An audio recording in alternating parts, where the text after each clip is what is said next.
J'étais sur la flottille lorsque nous avons été arraisonnés. La plupart d'entre nous ont été libérés en Crète. Mais pas nos camarades Saïf Abou-Kéchek et Thiago Avila. Ils ont été violemment battus et transférés à la prison israélienne de Shikma. Aujourd'hui, Thiago et Saïf sont détenus illégalement, placés à l'isolement, frappés, torturés par l'armée israélienne.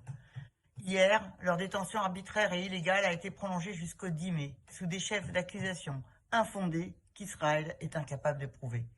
C'est inacceptable. Nous exigeons leur libération immédiate. Une fois encore, Israël viole aux yeux de tous les droits humains et le droit international.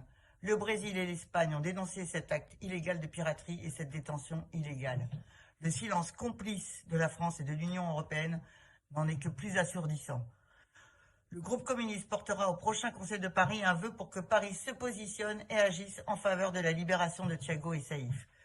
Nous exigeons que la France et l'Union européenne dénoncent ces violations récurrentes des droits humains et du droit international. Il faut des sanctions maintenant. Ces violences de l'armée israélienne contre les soutiens du peuple palestinien sont des intimidations. Ils veulent criminaliser l'action des militants, jeter l'opprobre sur l'action de la Global Soumoud et tenter de passer sous silence l'apartheid en Israël, la colonisation de la Cisjordanie et le génocide toujours en cours. Nous appelons à la libération immédiate de nos camarades ainsi que de l'ensemble des prisonniers politiques palestiniens. Stop à l'impunité d'Israël. Plus que jamais, exigeons le respect du droit international et la reconnaissance pleine et entière du droit du peuple palestinien à l'autodétermination.